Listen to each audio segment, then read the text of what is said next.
My name's Louise. I'm the editor of Cosmopolitan magazine, and that's what I do. At the end of the month, I can say, I did this, I made this. I'm not just typing things up or doing spreadsheets that go into some infinite system somewhere. There is a real tangible thing of, yeah, that's what I did. You're dealing with a variety of different things. So one minute you're looking at beautiful clothes, looking at lots of lovely lipsticks and makeup. The next you're having a very in-depth talk about sex and relationships, and the next minute you're dealing with somebody's real life story that has been very momentous for them, and actually I can guarantee will have a big effect on you when you read it, because they've just triumphed over the odds. My father is a newspaper journalist, so he really wanted me to be a journalist. So of course at that point I decided there's no job in the world I'd least want to do than be a journalist, because that's of course what he wanted me to do. So then I decided I wanted to be a teacher, and never actually went on to do that. Did, as a compromise with my father, a year's journalism course, after which I was going to go to university and teach. But of course, once I started doing that journalism, I realised I loved it, and this was what I wanted to do for the rest of my life. I think my dad thought I'd be quite a good journalist, so I think that's why he encouraged me. And he'd had a ball doing it, you know, travelled the world, met lots of interesting people.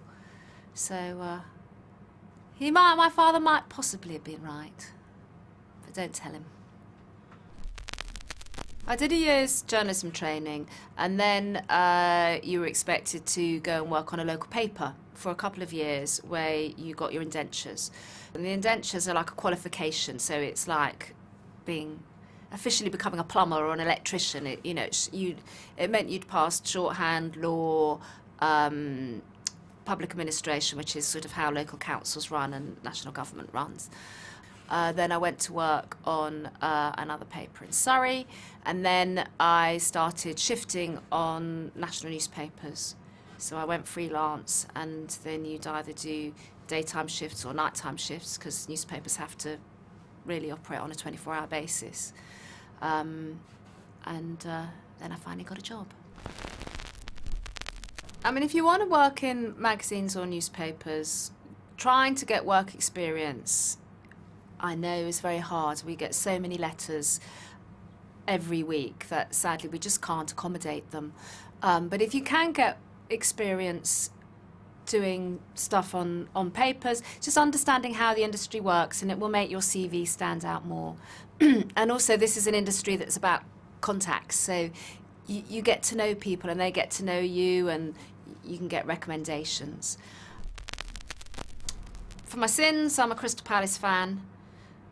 And so I was given this when I left my last job before starting at Cosmopolitan, because they thought it'd be quite funny to have that in a magazine office that's about sort of fashion, beauty and relationships. It's not really about football.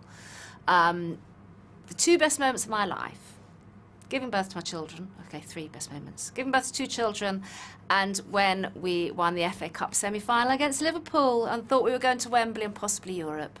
We went to Wembley, Europe didn't happen. But you've got to keep your dreams.